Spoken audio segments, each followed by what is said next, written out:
The holographic display flickered with a constellation of planetary data, casting a soft blue glow across Captain Zara's metallic skin. Another routine reconnaissance mission for the Galactic Federation's Sinological Assessment Division. Another unremarkable planet to catalog.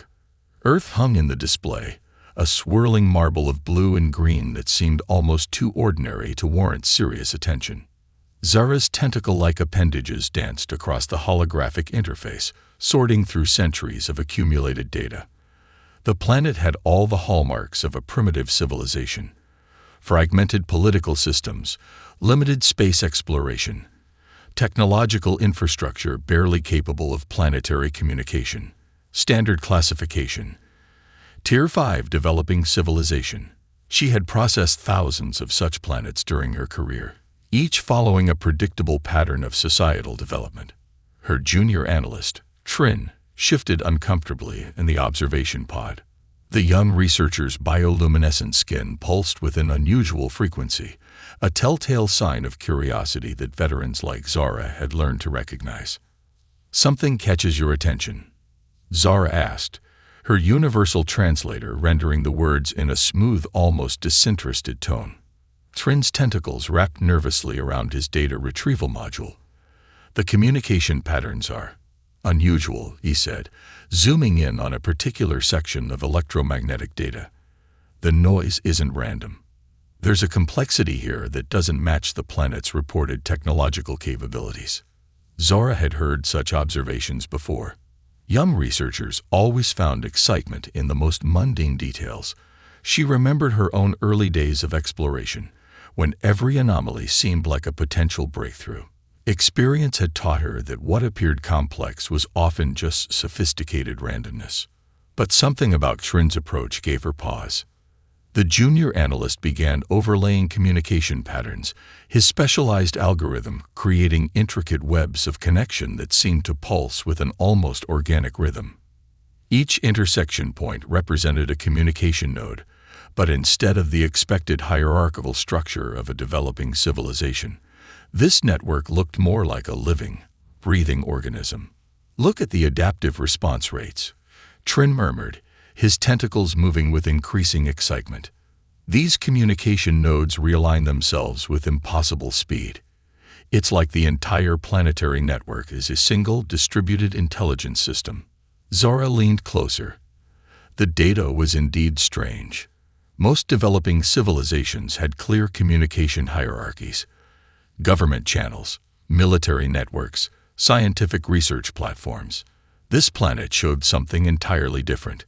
Communication happened everywhere, through multiple channels, with a flexibility that defied traditional classification.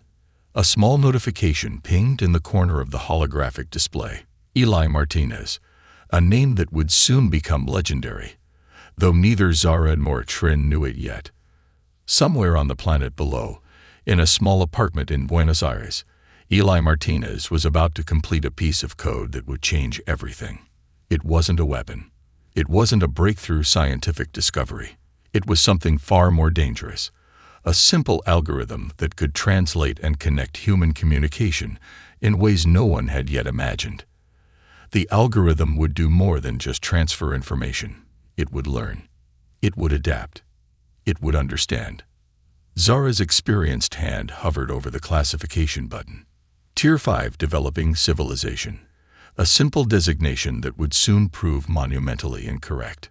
"Run a deeper analysis," she told Trin, a hint of intrigue finally breaking through her professional detachment. "Something about this planet feels different." Little did they know that humanity had been watching, waiting, preparing. The invisible threat was about to become very visible. The Andes Research Facility looked like nothing special from the outside. A simple concrete building nestled between mountain peaks, its unremarkable exterior masked the most revolutionary research project in human history. Dr. Maya Chen moved between holographic displays, her fingers dancing across quantum entanglement models that would redefine the very concept of communication. Coffee grew cold beside her workstation. 3 empty energy drink cans told the story of another sleepless night. Maya's team was small but extraordinary. a collection of brilliant minds that had been working in secret for years. They weren't just developing a communication prototype. They were crafting a language that could speak across the fundamental barriers of reality.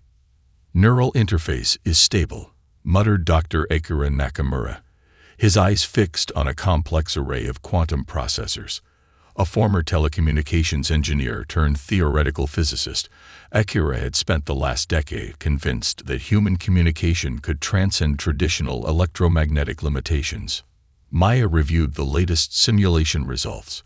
The quantum communication device looked like a chaotic assemblage of custom-built circuit boards, optical sensors, and experimental quantum relays. To an untrained eye, it resembled an elaborate science fair project. To those who understood, it was a gateway to an entirely new method of information transfer. The breakthrough had come from an unexpected intersection of disciplines. Quantum mechanics met neurolinguistics.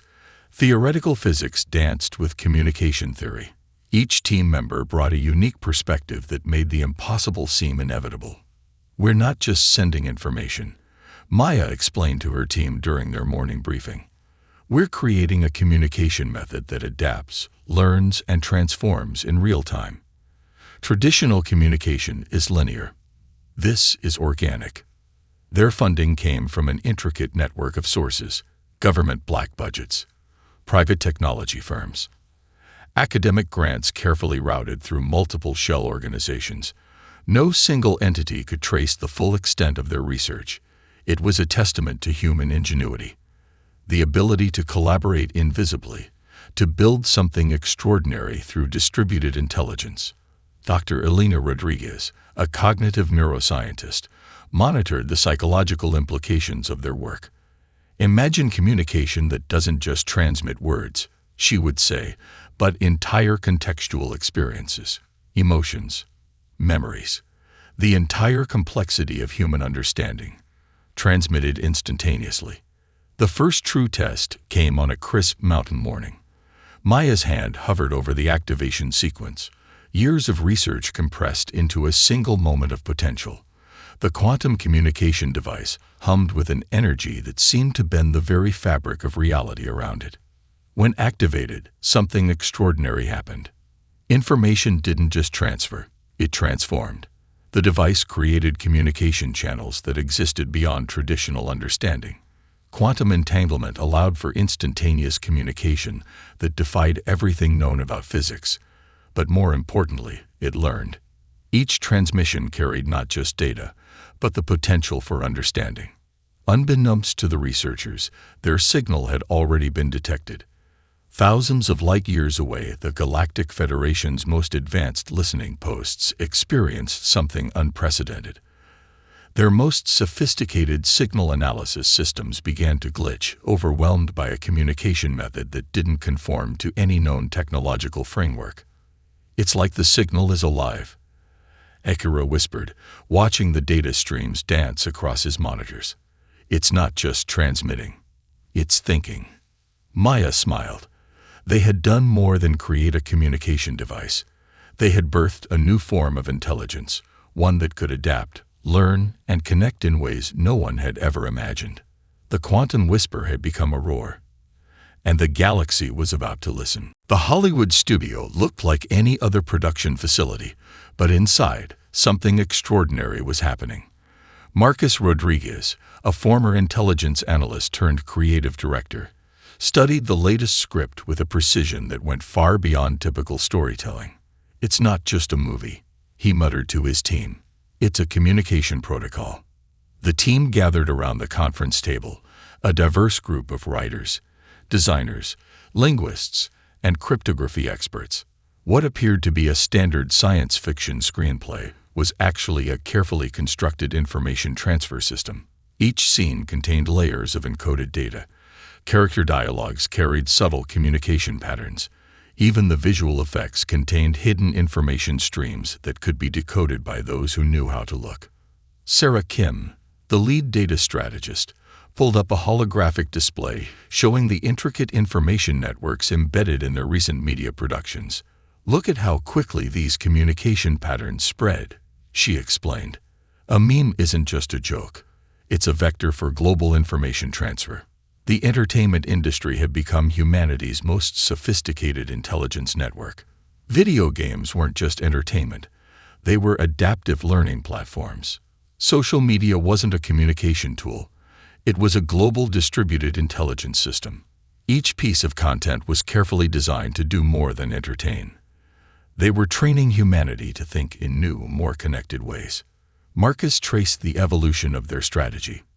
It had started years ago, almost by accident. Researchers had discovered that human creativity could communicate complex ideas faster and more effectively than any traditional information transfer method. A single viral video could spread more information than thousands of academic papers. "Remember the neural mapping project?" Marcus asked, pulling up an old research document. The team nodded. They had discovered that human creativity activated neural pathways in ways that traditional communication could never achieve.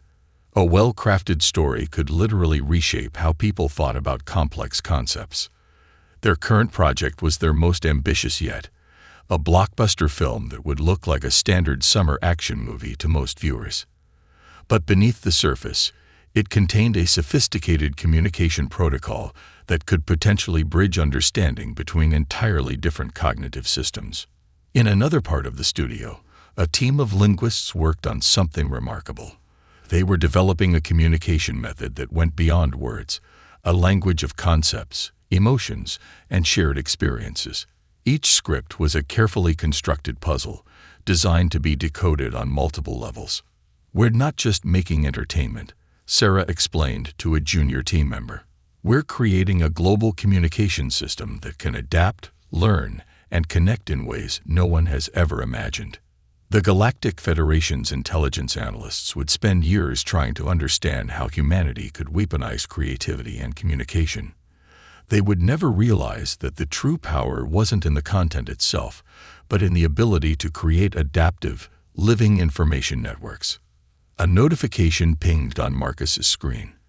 Their latest film had just reached 1 billion views across global platforms.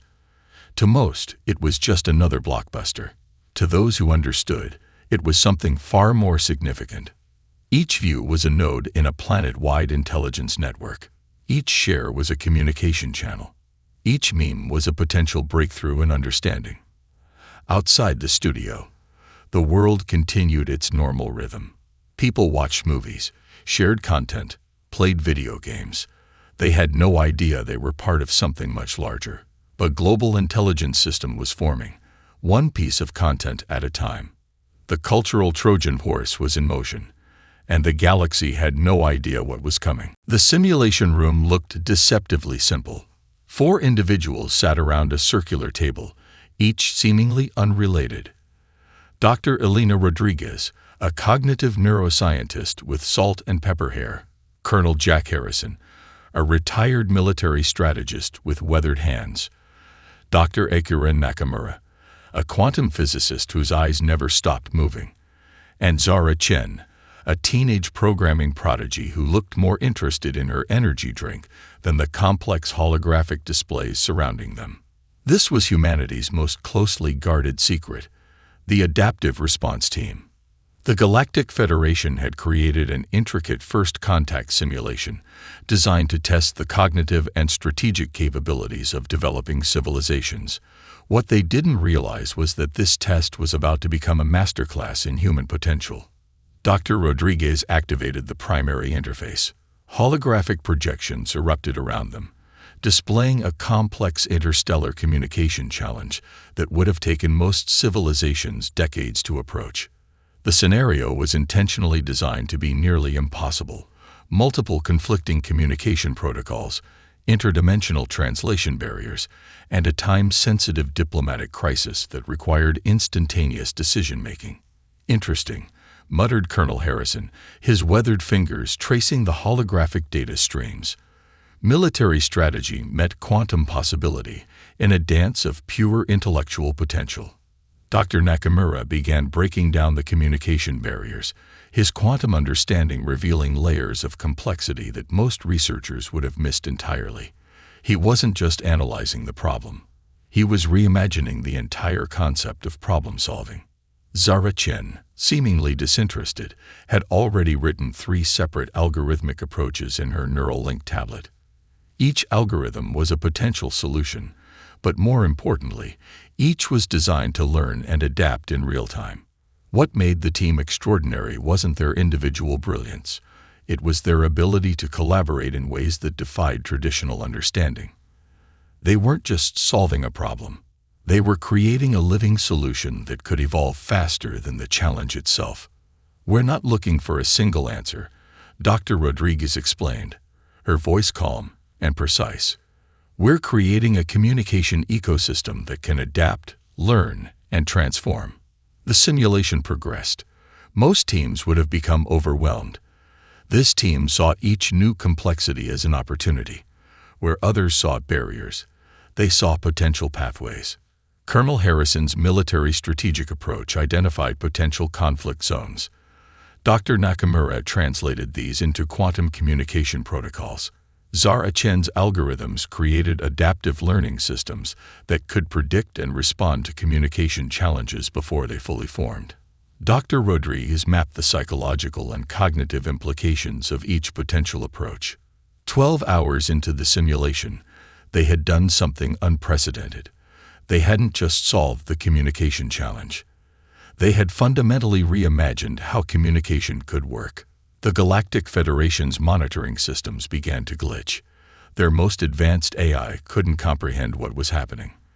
The human team was generating solutions that didn't just solve the problem. They transformed the entire conceptual framework of the challenge.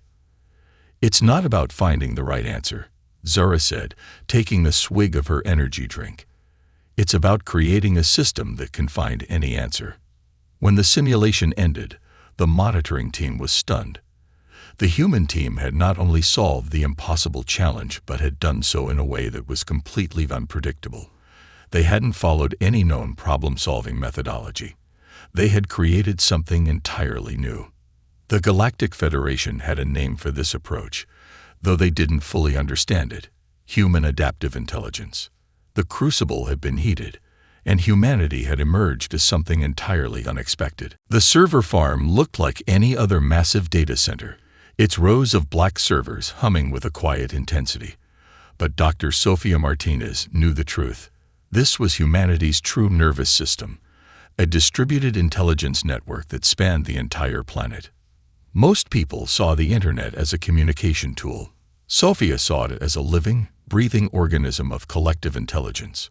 Her team of network analysts, data scientists, and cognitive researchers worked in a space that looked more like an artist's studio than a traditional research facility. Holographic displays danced with complex network diagrams. Algorithms shifted and reformed like living entities, tracking the most intricate patterns of human communication. "It's not about the data," Sofia explained to a new team member. "It's about the connections between the data.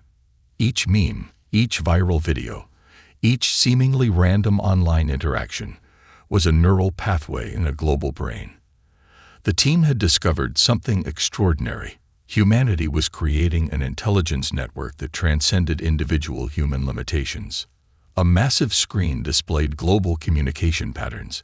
What looked like random noise to an untrained eye was actually a sophisticated communication system.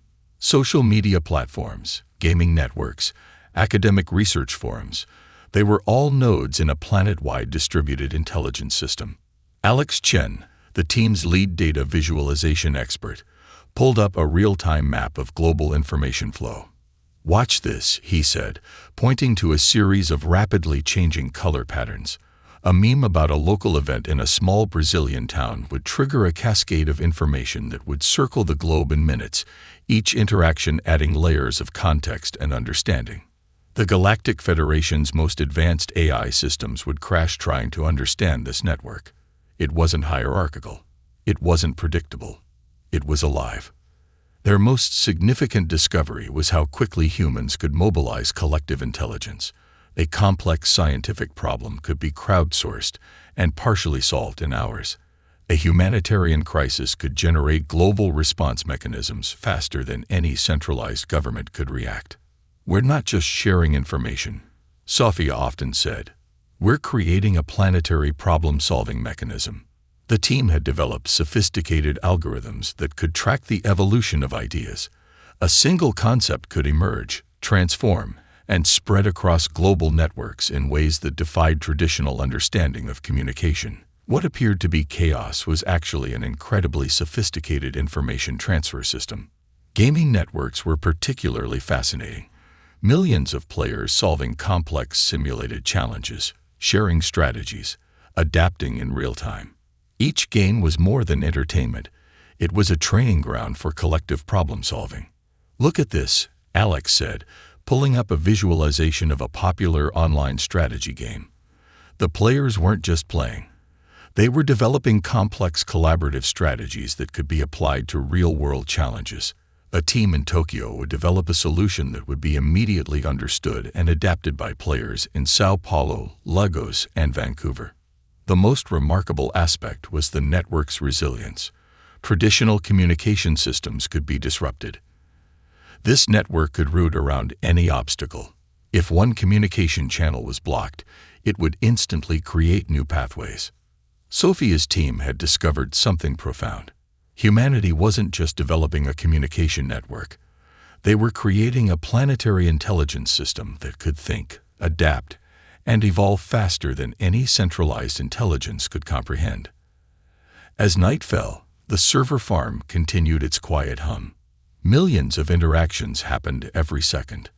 Ideas formed, transformed, and spread. A global brain was awakening, one connection at a time. The silent network was anything but silent, and the galaxy had no idea what was coming. The research facility in Tsukuba, Japan, appeared unremarkable from the outside. A simple concrete building surrounded by carefully maintained gardens, its true nature hidden behind layers of misdirection and strategic obscurity. Dr. Hiroshi Nakamura adjusted his glasses, reviewing a set of breakthrough research that would never see official publication.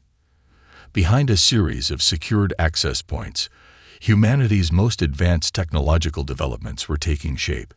This wasn't just a research center. It was a forge where the future was being quietly crafted. Fusion research had long been humanity's public challenge. What most didn't realize was that breakthrough had already happened years ago. The facility had developed not just functional fusion technology, but a completely revolutionary approach to energy generation that could transform entire planetary ecosystems. Dr. Elena Rodriguez, who had flown in from her research base in Chile, studied the latest quantum computing prototype. It looked like nothing more than a collection of specialized circuit boards and experimental cooling systems. But to those who understood, it was a window into an entirely new computational paradigm. "We're not just building faster computers," she explained to the research team. "We're creating living computational systems that can adapt, learn, and understand." The biotechnology wing was equally extraordinary. Researchers had developed adaptive medical technologies that could repair human cellular structures in ways that went far beyond traditional medical understanding. A single treatment could potentially reverse decades of cellular damage, rewrite genetic potential, and unlock human capabilities that most would consider impossible. Marcus Wong, the facility's lead systems integration specialist, pulled up a holographic display showing the interconnected nature of their research. Each project wasn't just a standalone breakthrough. They were nodes in a larger, more complex system of technological development. "Look at how these technologies communicate," Marcus said, tracing the connections between quantum computing, fusion energy, and adaptive biotechnology. "It's not about individual breakthroughs. It's about creating an ecosystem of technological potential." The facility's most significant defense was its ability to appear ordinary. Each breakthrough was carefully managed. Some technologies were deliberately held back. Others were released in ways that appeared incremental and expected. The goal wasn't to showcase humanity's full potential, but to carefully manage global technological perception. Dr. Nakamura showed Elena a series of research documents. Technologies that could revolutionize space travel, energy production, and human health were carefully contained. Not because they were dangerous, but because humanity wasn't ready to understand their full potential. "We're curating our own development," he explained. "Each technology is released with precise calculation. We're not just developing. We're guiding our own evolution."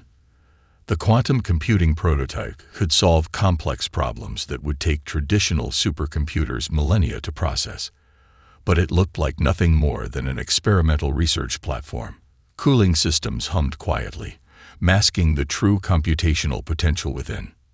Their fusion research could provide clean energy for entire continents, but it was presented as incremental research, carefully measured to appear just slightly ahead of current technological expectations.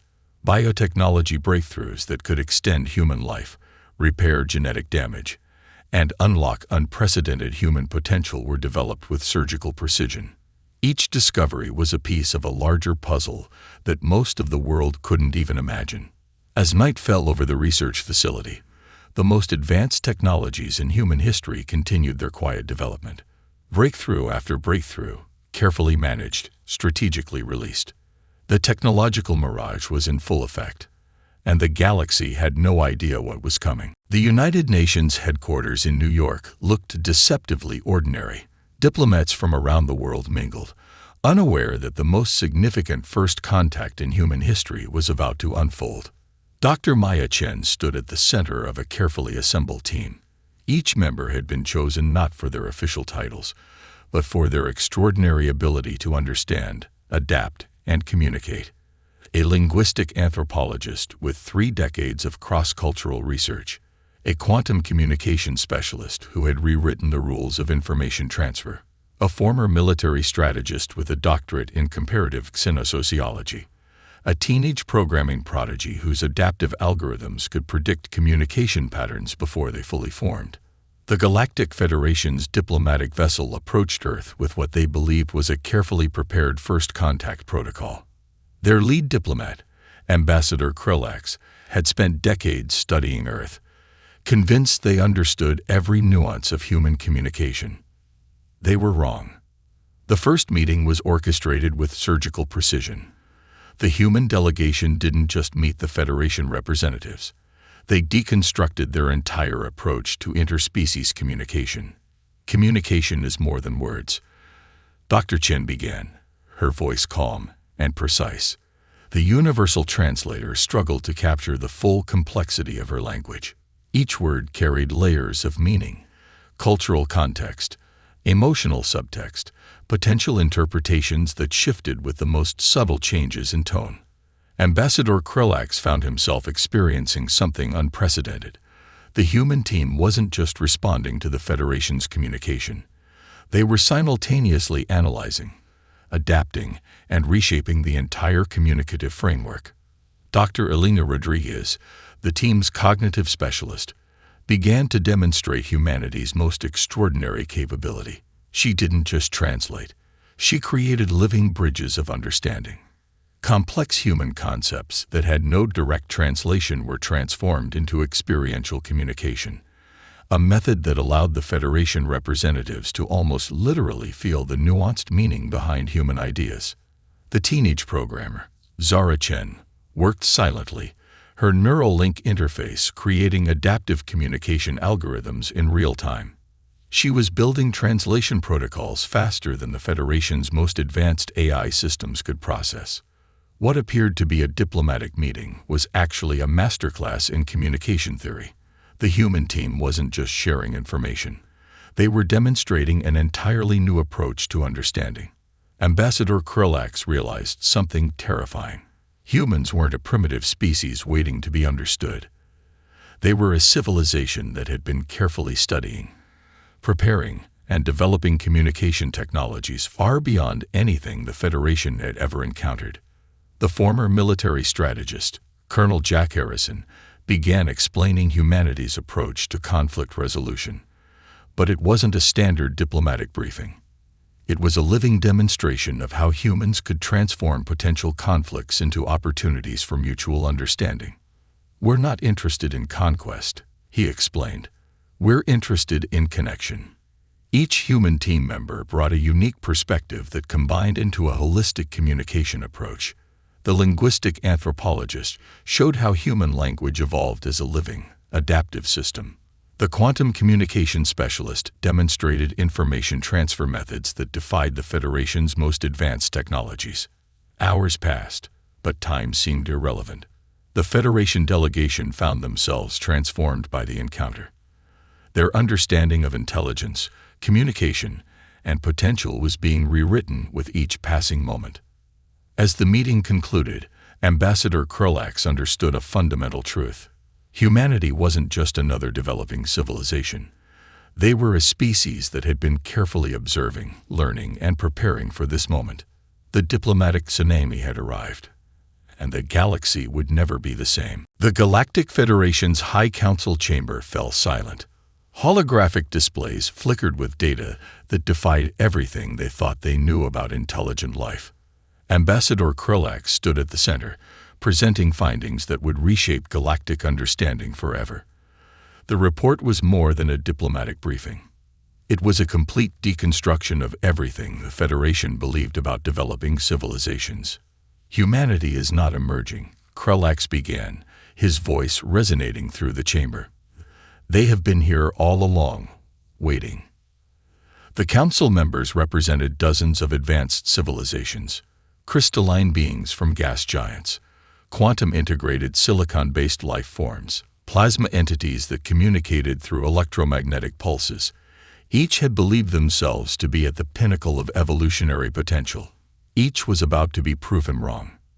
Dr. Maya Chen's diplomatic team had done more than make first contact. They had systematically dismantled the Federation's entire framework of understanding intelligent life. The preliminary report was a masterpiece of communication. It wasn't just data. It was a living document that could adapt, reinterpret, and expand its own understanding in real time. Federation analysts found themselves unable to categorize it using traditional information processing methods. Holographic displays showed humanity's true potential, not through displays of technological might, but through demonstrations of adaptive intelligence that transcended traditional understanding. The humans had created communication systems that were essentially living organisms. Their technological development wasn't linear. It was a complex, adaptive ecosystem that could transform and respond faster than any known intelligence model. Dr. Elena Rodriguez's cognitive mapping revealed something extraordinary. Human intelligence wasn't confined to individual minds. It was a distributed network that could mobilize, learn, and adapt with unprecedented speed. A problem presented to a global network could be partially solved within hours, with solutions emerging from unexpected connections. The quantum communication technologies developed by human researchers made the Federation's most advanced communication systems look like primitive smoke signals. But more importantly, these technologies weren't just about transferring information. They were about creating understanding. Colonel Jack Harrison's strategic analysis demonstrated how human collaborative potential could transform potential conflicts into opportunities for mutual growth. Their approach to problem-solving didn't just solve immediate challenges, it created entirely new frameworks of understanding. The teenage programmer, Zara Chen, had developed communication algorithms that could predict and adapt to communication challenges before they'd fully formed. The Federation's most advanced AI systems had crashed trying to comprehend her approach. We are not a species to be categorized, the report concluded. We are a dynamic, adaptive intelligence that defies traditional understanding. The entertainment industry, the global communication networks, the hidden research facilities, these weren't separate developments. They were nodes in a planetary intelligence system that had been carefully cultivating its potential.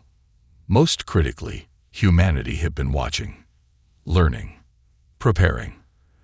They hadn't been waiting to join the galactic community. They had been preparing to transform it.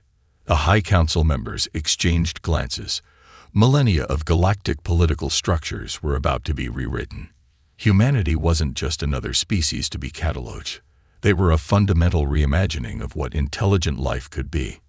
Ambassador Krulax's final words echoed through the chamber. Humanity is not emerging. They have been here all along, waiting to show us a new way of understanding existence itself. the galaxy would never be the same, and humanity was just getting started.